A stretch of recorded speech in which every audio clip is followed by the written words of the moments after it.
पिछले वीडियो में हमने मूल अधिकार के दो अधिकारों के बारे में चर्चा किया था। पहला था समानता का अधिकार और स्वतः का अधिकार। इन दो मूल अधिकारों के बारे में हमने चर्चा किया। आज के इस वीडियो में हम बाकी बचे 4 मूल अधिकारों पर चर्चा करेंगे, जो है शोषण के विरुद्ध अधिकार, धर्म की स्वतंत्रता का अधिकार, सांस्कृतिक और शैक्षणिक अधिकार और संवैधानिक उपचारों का अधिकार। तो आज के वीडियो में हम इस पे चर्चा करेंगे। जैसा कि आपको पता है कि ये यूपीएससी बीपीएससी जैसे इम्पोर्टेंट एग्ज़ाम में पूछे जाते हैं, साथ ही ये काफ़ी एक ज्वलंत मुद्दा है, इससे बहुत सारे प्रश्न आते हैं और इसके साथ ही ये रोज़मर्रा की ज़िंदगी में यूज़ होने वाले अधिकार हैं, जिसे भारत के हर एक नागरिक को जानकारी होनी चाहिए। इसलिए आइए आज के इस वीडियो को शुरू करते हैं। उससे पहले यदि आपने अब तक हमारे चैनल को सब्सक्राइब नहीं किया है तो हमारे चैनल को सब्सक्राइब कर ले, ताकि आपके सब्सक्राइब करने से हमें मोटिवेशन मिले और हम ऐसे ही महत्वपूर्ण वीडियो आपके लिए लेके आ सकें। तो आइए शुरू करते हैं। सबसे पहले हम लोग देखते हैं शोषण के विरुद्ध अधिकार। ये अनुच्छेद 23 में इसका वर्णन है, यानी कि इसमें मानव तस्करी और जबरन श्रम का निषेध कहा गया है। मतलब कि किसी भी व्यक्ति को खरीदा बेचा नहीं जा सकता है। साथ ही महिलाओं और बच्चों की तस्करी, वेश्यावृत्ति या श्रम के लिए पूरी तरह इसमें निषिद्ध कहा गया है। तो यहीं जबरन श्रम की बात करें तो किसी भी व्यक्ति के से उसकी इच्छा के विरुद्ध काम करवाना मना किया गया है। बिना मजदूरी दिए जबरदस्ती काम करवाना इसे बेगारी कहा जाता है। तो वहीं बंधुआ मजदूरी, कर्ज चुकाने के नाम पर पीढ़ी दर पीढ़ी जो मजदूरी करवाई जाती है उसे भी यहाँ पे प्रतिबंधित किया गया है। भारत सरकार ने इसके लिए बंधुआ मजदूरी उन्मूलन अधिनियम 1976 बनाया है। अनुच्छेद 23 का क्षेत्र की बात करें तो यह राज्य और निजी व्यक्तियों दोनों पर लागू होता है। यानी यदि कोई व्यक्ति या कंपनी जबरन काम करवाएगी तो वह भी अपराध होगा। अनुच्छेद 23 कुछ परिस्थितियों में बिना मजदूरी काम करवाने की अनुमति देता है, जैसे सार्वजनिक सेवाएं, सड़क बनवाना, सामाजिक कार्य आदि, यदि सरकार कानूनन आदेश देती है तो। अनिवार्य सेवा जैसे आपदा प्रबंधन, महामारी नियंत्रण, युद्धकालीन सेवाएं, इन सब समय में सरकार या कोई व्यक्ति जो है बिना मजदूरी के निस्वार्थ भाव से सेवा कर सकते हैं। तो ये बेगारी में या अनुच्छेद 23 का उल्लंघन नहीं माना जाएगा। लेकिन इन मामलों में भी भेदभाव नहीं होना चाहिए, इस चीज़ का विशेष ध्यान रखना होता है।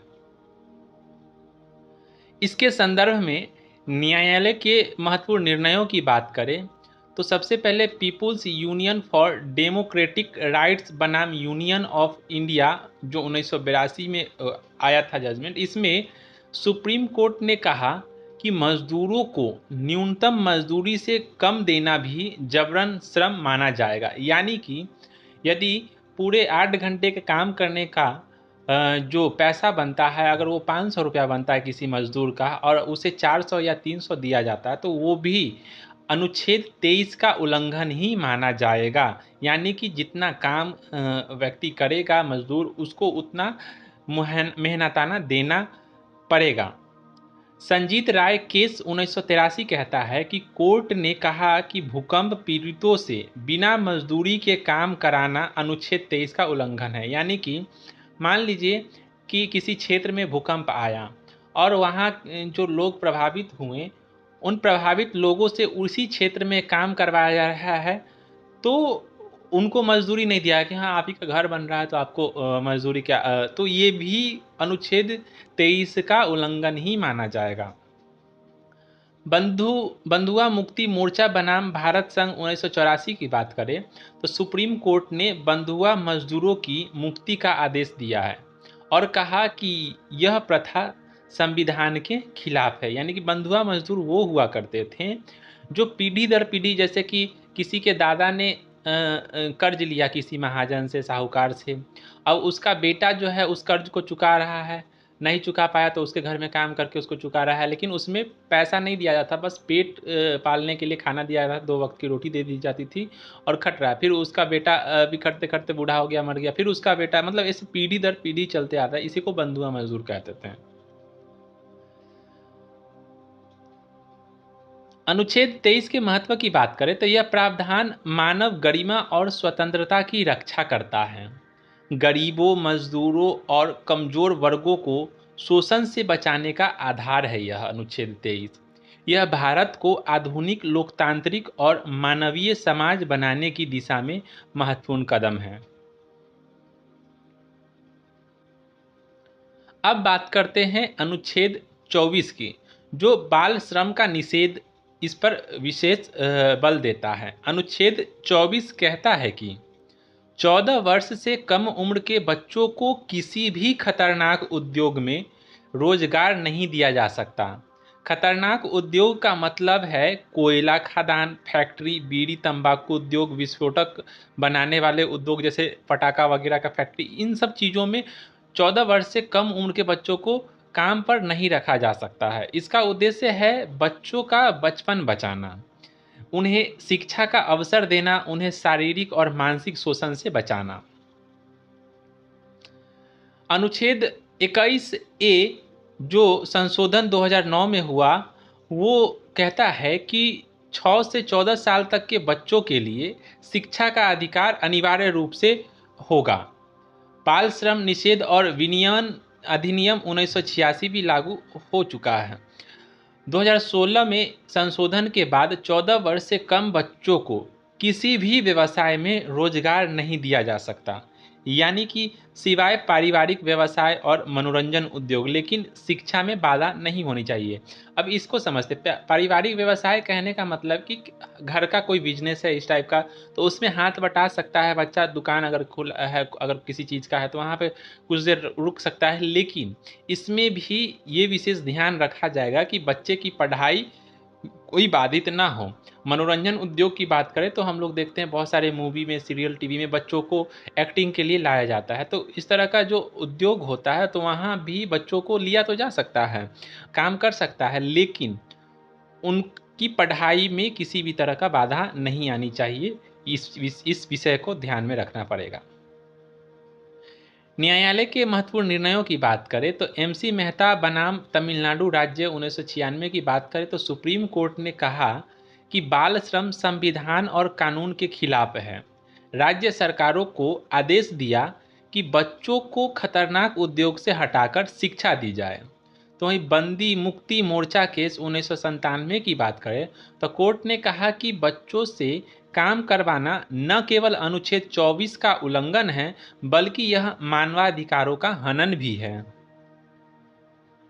अब हम बात करते हैं धर्म की स्वतंत्रता के अधिकार के विषय में, जो कि अनुच्छेद 25 से 28 में दिया गया है।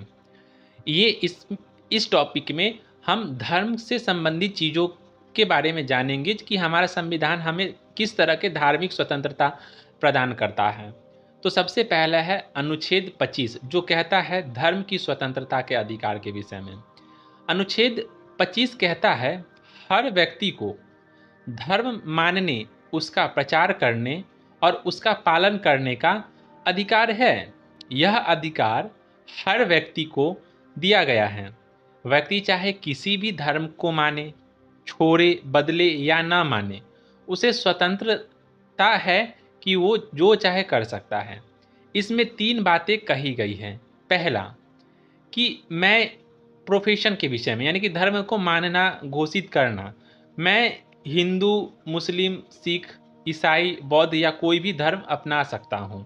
मतलब कि किसी को ऑब्जेक्शन नहीं होगा। अगर चाहे मुझे कि मैं किसी अन्य धर्म को मानूं तो मानने के लिए स्वतंत्र हूँ, कोई मुझे रोक नहीं सकता है। संविधान मुझे ये अधिकार प्रदान करता है।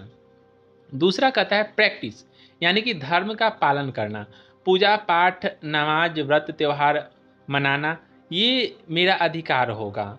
मतलब कि मैं चाहूँ तो पूजा करूँ, मैं चाहूँ तो नमाज पढ़ूँ, मैं चाहूँ तो उपवास करूँ, इस पे किसी को कोई आपत्ति नहीं हो सकती है, संविधान मुझे ये अधिकार देता है। तीसरा है प्रोपगेशन का, मतलब धर्म का प्रचार करने का।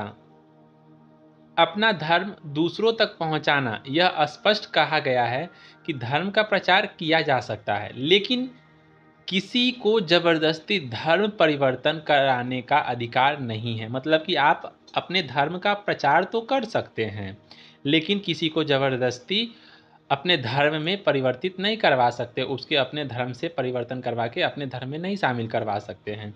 इसी तरह से जो आपका प्रैक्टिस का अधिकार है, पूजा पाठ, नमाज या त्यौहार मनाने का, ये भी अधिकार असीमित नहीं है, इसमें सीमित है ये भी।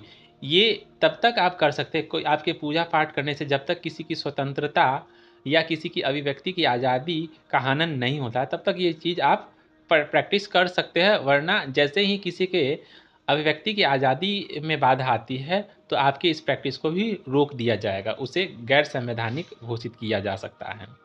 वहीं राज्य की सीमा की बात करें तो अनुच्छेद 25 पूर्ण स्वतंत्रता नहीं देता, जैसा कि अभी हम बता रहे थे। इसे 4 आधारों पर सीमित किया जा सकता है, यानी कि सार्वजनिक व्यवस्था। यदि आपके किसी भी तरह के कार्यक्रम से या किसी भी तरह के अनुच्छेद 25 के पालन करने से किसी सार्वजनिक व्यवस्था भंग होता है, तो आपके अनुच्छेद 25 को निरस्त किया जा सकता है, उस हद तक जिस हद तक सार्वजनिक व्यवस्था भंग होता है। तो वहीं नैतिकता के आधार पर भी अगर कोई नैतिकता का हनन होता है, तब भी इसे रोका जा सकता है। किसी को के लिए अगर आपके किसी प्रैक्टिस करने से या किसी तरह के इसके अनुच्छेद 25 के इस्तेमाल करने से किसी के स्वास्थ्य पर नकारात्मक प्रभाव पड़ता है, तब भी इसे रोका जा सकता है। जैसे हॉस्पिटल हैं और हॉस्पिटल के बगल में आप बड़े-बड़े लाउड स्पीकर लगा के और आप अपना पूजा पाठ कर रहे हैं, तो उससे मरीजों को नुकसान हो सकता है, तब भी आपको ये लाउड स्पीकर बंद करने को कहा जाएगा, ठीक है? भाषण बंद करने का, या हो सकता है हवन वगैरह के लिए जो है आपको रोक दिया जाए। इस तरह की चीज़ों को रोका जा सकता है। और अन्य मौलिक अधिकार को भी इसमें शामिल किया गया है कि यदि अन्य मौलिक अधिकार इससे प्रभावित होते हैं, तो आपके अनुच्छेद 25 का जो अधिकार दिया गया है, इसको सीमित किया जा सकता है। राज्य के अधिकार की बात करें तो राज्य सामाजिक सुधार के लिए कानून बना सकता है, जैसे सती प्रथा उन्मूलन, बाल विवाह रोकथाम, अछूत प्रथा समाप्ति। धार्मिक स्वतंत्रता के नाम पर समाज विरोधी प्रथाएं नहीं चल सकती। मतलब कि यदि राज्य को ऐसा अधिकार दिया गया है कि अगर उसे लगता है कि कोई ऐसी प्रथा किसी संप्रदाय में है जो समाज के सामाजिक रीति रिवाजों और वर्तमान की परिस्थिति के अनुसार अनुकूल नहीं है, तो संसद इस पे कानून बना के उसे रोक सकती है। जैसे कि सती प्रथा, जो कि काफ़ी अमानवीय प्रथा था, इसे रोकने के लिए भी कानून बनाया गया। बाल विवाह को रोका गया, अछूत प्रथा की समाप्ति कर दी गई। सिरूर मठ केस 1954 की बात करें तो कोर्ट ने कहा किसी धर्म की इसेंशियल रिलीजियस प्रैक्टिस यानी कि मूल धार्मिक प्रथाएं सुरक्षित रहेंगी, लेकिन सामाजिक सुधार के नाम पर गैर जरूरी प्रथाएं जैसे बलि, छुआछूत हटाई जा सकती हैं। इसे कोर्ट ने मान्यता दिया है। अब बात करते हैं अनुच्छेद 26 के विषय में, जो कि है धार्मिक संस्थाओं की स्वतंत्रता का अधिकार। यानी कि अनुच्छेद 26 कहता है कि हर धार्मिक संप्रदाय या उसके गुट को निम्नलिखित अधिकार प्राप्त होंगे। हर धार्मिक संस्था जैसे मंदिर, मस्जिद, गुरुद्वारा, चर्च को अपने धार्मिक कार्यों को स्वतंत्र रूप से चलाने का अधिकार है। मंदिर, मस्जिद, चर्च आदि धार्मिक संस्थाएं अपनी संपत्ति, जमीन हो गया या भवन हो गया या दान के पैसे हो गए, रख सकती है। धार्मिक और परोपकारी कार्यों के लिए मठ, आश्रम, धर्मशाला, धार्मिक स्कूल या अस्पताल खोले जा सकते हैं। इसमें किसी भी तरह की पाबंदी नहीं होगी। वे अपनी संपत्ति और संस्थाओं का संचालन अपने नियमों के अनुसार कर सकते हैं। अब इसमें ये भी स्पष्ट कर दे कि वो अपने नियमों के अनुसार संचालन तो कर सकते हैं, लेकिन वो नियम ऐसा ना हो कि भारत सरकार या राज्य सरकार के नियमों के विरुद्ध हो। यानी कि वो भारत सरकार या संविधान प्रदत्त कानूनों के अधीन ही वो नियम बना के इसका संचालन कर सकते हैं। इन अधिकारों पर इन अधिकारों पर भी कुछ प्रतिबंध हैं, जैसे कि सार्वजनिक व्यवस्था, नैतिकता, स्वास्थ्य के आधार पर उनके इस अधिकार पर भी अंकुश लगाया जा सकता है। यानी धार्मिक संस्थाएं अपने काम में स्वतंत्र हैं, लेकिन उनका कामकाज समाज के खिलाफ नहीं होना चाहिए, ये स्पष्ट संविधान ने कहा है। तिलकायत श्री गोविंद लाल जी बनाम राजस्थान राज्य 1964 की बात करें तो कोर्ट ने कहा कि धार्मिक संस्थाओं का धार्मिक प्रशासन स्वतंत्र है, लेकिन उनका संपत्ति प्रशासन राज्य नियंत्रित कर सकता है, जैसे पारदर्शिता के लिए ट्रस्ट एक्ट के तहत। अनुच्छेद 26 सुनिश्चित करता है कि धार्मिक संस्थाएं बिना सरकारी दखल के अपने धार्मिक कार्य कर सके। यानी कि अनुच्छेद 26 यह अधिकार देता है कि कोई भी धार्मिक संस्था बिना किसी सरकारी दखल के अपने स्वतंत्र रूप से अपने धार्मिक कार्यों को कर सकती हैं। लेकिन यह भी ध्यान रखता है कि संस्थाएं समाज के हितों के खिलाफ काम न करें। इससे भारत में धर्मनिरपेक्षता और धार्मिक विविधता को संतुलन मिलता है। बात करते हैं अनुच्छेद 27 की, तो यह टैक्स और धर्म की बात करता है। यानी कि धर्म से संबंधित जो टैक्स है उससे संबंधित विषयों को इसमें रखा गया है। अनुच्छेद 27 कहता है सरकार कर वसूल सकती है, लेकिन वह कर किसी विशेष धर्म जैसे केवल हिंदू धर्म, मुस्लिम धर्म, ईसाई धर्म के प्रचार प्रसार के लिए खर्च नहीं कर सकती। यानी जनता के पैसों का इस्तेमाल धर्म निरपेक्ष उद्देश्यों जैसे कि सार्वजनिक सेवा, शिक्षा, स्वास्थ्य, सुरक्षा आदि में होना चाहिए। कमला देवी बनाम पंजाब राज्य 1963 को देखें तो सुप्रीम कोर्ट ने कहा कि अगर टैक्स से होने वाला खर्च सार्वजनिक उद्देश्यों के लिए है, जैसे कि धार्मिक स्थलों की सफाई, त्योहारों पर सुरक्षा देना, तो यह अनुच्छेद 27 का उल्लंघन नहीं है। जगन्नाथ मंदिर केस उड़ीसा 1954 को देखें तो टैक्स से जगन्नाथ मंदिर की देखभाल पर खर्च किया गया। कोर्ट ने कहा कि अगर यह खर्च मंदिर को सार्वजनिक धरोहर मानकर किया जा रहा है तो सिर्फ धार्मिक प्रचार के लिए नहीं, तो यह मान्य है, मतलब कि इसमें कोई बुराई नहीं है। यह अनुच्छेद धर्मनिरपेक्ष राज्य की गारंटी देता है। यह सुनिश्चित करता है कि जनता का पैसा केवल लोक कल्याणकारी कार्यों में लगे, न कि किसी एक धर्म के प्रचार में। इससे सभी धर्मों को बराबरी का दर्जा मिलता है। अनुच्छेद 28 को देखें तो इसमें शैक्षणिक संस्थानों में धार्मिक शिक्षा की बात के विषय में बताया गया है। अनुच्छेद 28 कहता है कि किसी भी पूरी तरह से सरकारी धन से चलने वाले शैक्षणिक संस्थान में धार्मिक शिक्षा नहीं दी जाएगी, लेकिन इसमें कुछ अपवाद भी हैं। ऐसे संस्थान जिन्हें सरकार ने धार्मिक शिक्षा के लिए ही स्थापित किया है, जैसे संस्कृत महाविद्यालय, मदरसा, इनमें धार्मिक शिक्षा दी जा सकती है।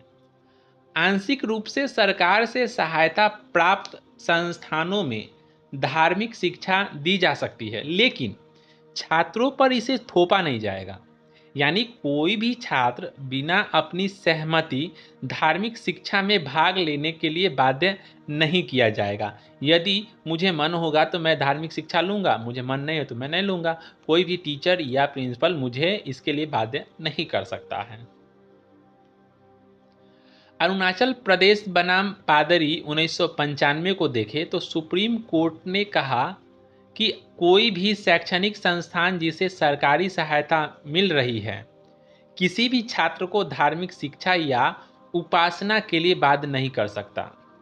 डीएवी कॉलेज बनाम पंजाब राज्य 1971 को देखें तो कोर्ट ने माना कि अगर किसी संस्थान का उद्देश्य ही धार्मिक शिक्षा है तो वहाँ इसे जारी रखा जा सकता है, इसमें कोई आपत्ति नहीं है।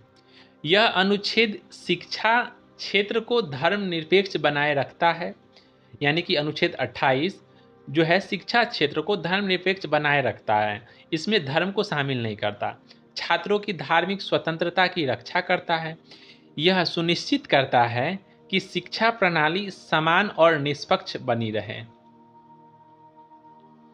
अब बात करते हैं अनुच्छेद 29 की, जो कि सांस्कृतिक और शैक्षणिक अधिकार से जुड़ा हुआ है, जो अनुच्छेद 29 और 30 में इसका वर्णन है। तो इसमें कहा गया है 29(1) में कि भारत में रहने वाले किसी भी समुदाय को अपनी भाषा, लिपि और संस्कृति को सुरक्षित रखने का अधिकार है। अनुच्छेद 29(2) यह कहता है कि किसी भी शैक्षणिक संस्थान जिसे सरकारी सहायता मिलती है, उसमें प्रवेश देते समय धर्म, जाति, भाषा, नस्ल या प्रांत के आधार पर भेदभाव नहीं किया जा सकता। अगर कोई समुदाय छोटा है और उसकी भाषा या संस्कृति लुप्त होने के कगार पर है, तो इसे सुरक्षित रखने का भी अधिकार है। ये अनुच्छेद 29(2) कहता है। किसी भी कॉलेज, विश्वविद्यालय में प्रवेश देते समय यह नहीं कहा जा सकता कि यहाँ केवल हिंदू, मुस्लिम, बंगाली, पंजाबी छात्रों को ही प्रवेश मिलेगा। मतलब कि किसी को भी ना तो धर्म के आधार पर, ना ही भाषा के आधार पर, ना ही लिंग के आधार पर और ना ही रंग वेशभूषा के आधार पर उनके साथ जो है भेदभाव किसी तरह का किया जा सकता है। स्टेट ऑफ मद्रास बनाम चंपक दोरैराजन केस 1951 के अनुसार सुप्रीम कोर्ट ने कहा कि अनुच्छेद 29(2) छात्रों को कॉलेज में प्रवेश दिलाते समय भेदभाव से सुरक्षा देता है। इसी केस के बाद पहला संविधान संशोधन जो है फर्स्ट अमेंडमेंट 1951 किया गया, जिसमें आरक्षण की व्यवस्था की गई। अनुच्छेद 30 को देखिए, जो कि अल्पसंख्यकों को शैक्षणिक संस्थान स्थापित करने का अधिकार देता है। तो ये कहता है इसमें अनुच्छेद 30(1) में कि भारत में धार्मिक और भाषाई अल्पसंख्यक को अपनी पसंद के शैक्षणिक संस्थान स्थापित करने और उन्हें संचालित करने का अधिकार है। अनुच्छेद 30(2) कहता है कि किसी भी अल्पसंख्यक संस्थान को सरकारी सहायता देने में सिर्फ इसलिए मना नहीं किया जा सकता क्योंकि वह अल्पसंख्यकों का है। तो वहीं केरल एजुकेशन बिल केस 1957 को देखें तो सुप्रीम कोर्ट ने यह स्पष्ट कहा कि अनुच्छेद 30 अल्पसंख्यकों को शिक्षा के क्षेत्र में विशेष अधिकार देता है। सेंट जेवियर्स कॉलेज बनाम गुजरात राज्य 1974 को देखें तो कोर्ट ने कहा कि अल्पसंख्यक संस्थान अपने प्रबंधन और पढ़ाई का तरीका खुद तय कर सकते हैं। अब एक यहाँ ध्यान देने वाली बात है कि अनुच्छेद 31 जो कि अनुच्छेद 30 के बाद आता है, तो अनुच्छेद 31 जो कि संपत्ति का अधिकार था, इसे 44वें संविधान अधिनियम 1978 द्वारा मूल अधिकारों की सूची से हटाकर संविधान के भाग 12 में अनुच्छेद 300 क के तहत कानूनी अधिकार बना दिया गया था, जो कि पहले मूल अधिकार 7 थे, बाद में ये 6 रह गए इसको हटाने के बाद। अब हम देखते हैं छठा मूल अधिकार जो कि है संवैधानिक उपचार का अधिकार, यानी कि अनुच्छेद 32। अनुच्छेद 32 कहता है कि अगर किसी व्यक्ति के मूल अधिकार का उल्लंघन होता है तो वह सीधे सुप्रीम कोर्ट जा सकता है। सुप्रीम कोर्ट इस अधिकार की रक्षा के लिए जरूरी आदेश जारी कर सकता है। इसीलिए डॉक्टर भीमराव अंबेडकर ने इसे संविधान की आत्मा और हृदय कहा है। सुप्रीम कोर्ट के अधिकार की बात करें तो अनुच्छेद 32 के तहत सुप्रीम कोर्ट को 5 प्रकार की रीट जारी करने का अधिकार है। सबसे पहला है बंदी प्रत्यक्षीकरण, हैबियस कॉर्पस। ये कहता है कि अगर किसी व्यक्ति को गैर कानूनी तरीके से हिरासत में रखा गया है तो कोर्ट आदेश देगा कि उसे तुरंत पेश करो और रिहा करो। उदाहरण के लिए यदि पुलिस बिना कारण आपको महीनों तक जेल में रखे तो सुप्रीम कोर्ट जो है इसी अधिकार के अंतर्गत उसे आदेश देगी कि उसे तुरंत रिहा करो या सामने प्रस्तुत करो, सशरीर प्रस्तुत करो। दूसरा है परमादेश यानी कि मैंडेमस। इसका मतलब होता है कि जब कोई सरकारी अधिकारी या संस्था अपना कर्तव्य नहीं निभा रही हो तो कोर्ट आदेश देकर उसे कर्तव्य निभाने को मजबूर करता है। उदाहरण के लिए यदि कोई सरकारी अफसर आपका पेंशन रोक दे जबकि आपको मिलना चाहिए तो वहाँ पे सुप्रीम कोर्ट जो है ये परमादेश का प्रयोग करती है। तीसरा है प्रतिषेध। प्रतिषेध में क्या है कि निचली अदालत या ट्रिब्यूनल अपनी सीमा से बाहर जाकर कोई काम कर रहा हो तो सुप्रीम कोर्ट उसे रोक सकता है। यानी कि जैसे मान लीजिए मूल अधिकार जो है इस पर कानूनी अधिकार जो है सुप्रीम कोर्ट और हाई कोर्ट के पास में है, इस पे जो है संज्ञान यही दो ले सकती है। लेकिन कोई चाहे कि सेशन कोर्ट या जो निचली अदालतें होती है, जिला सेशन कोर्ट होते, अगर वो मूल अधिकार से संबंधित विषय पे कार्रवाई करने लग जाए तो सुप्रीम कोर्ट इसी प्रतिषेध के आधार पे उसे रोक सकती है और अपने पास उस केस को मंगा सकती है। चौथा है उत्प्रेषण यानी कि आदेश को रद्द करना। किसी निचली अदालत ने अगर गलत तरीके से फैसला सुनाया है तो सुप्रीम कोर्ट उसे रद्द कर सकता है।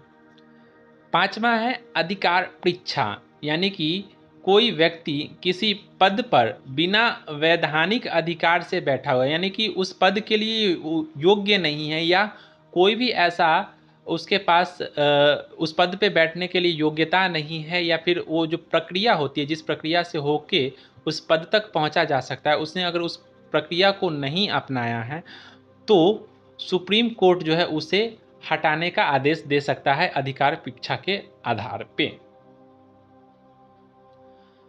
अगर अनुच्छेद 32 की विशेषताओं की बात करें तो ये सीधे सुप्रीम कोर्ट जाने का अधिकार देता है। यह केवल मूल अधिकारों के उल्लंघन पर लागू होता है यानी कि अन्य अधिकारों पर नहीं। यह न्यायपालिका की शक्ति और नागरिकों की सुरक्षा का आधार है। यह अधिकार आपातकाल के दौरान यानी कि अनुच्छेद 359 के तहत निलंबित किया जा सकता है।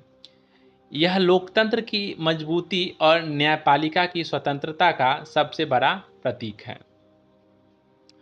तो भारतीय संविधान का भाग 3 जो कि मूल अधिकार से संबंधित था और हमने इन मूल अधिकारों के बारे में जाना। भारतीय संविधान के मूल अधिकार प्रत्येक नागरिक को यह भरोसा दिलाते हैं कि वह स्वतंत्र, समान, सुरक्षित और गरिमापूर्ण जीवन जी सके। यही कारण है कि इन्हें लोकतंत्र की आत्मा कहा जाता है। तो ये विषय भारत के हर एक नागरिक को जाननी चाहिए। आवश्यक है कि हमारे अधिकार क्या हैं। तो ये वीडियो आपको कैसा लगा हमें कमेंट करके ज़रूर बताएं। साथ ही इससे संबंधित यदि आपके कुछ प्रश्न हो तो कमेंट में हमसे ज़रूर पूछें। और अभी तक जितने भी मूल अधिकार आपको बताए गए हैं उसमें से क्या कभी आपके साथ ऐसा हुआ है कि आपके किसी एक मूल अधिकार का हनन हुआ है? तो हमें कमेंट में ज़रूर लिखें कि आपके किस मूल अधिकार का हनन किया गया है। वीडियो अगर अच्छा लगा हो तो वीडियो को हमारे चैनल को ज़रूर सब्सक्राइब करें ताकि आगे आने वाली वीडियो आप तक आसानी से पहुंच सकें। फिर मिलते हैं अगले वीडियो में एक नए विषय के साथ।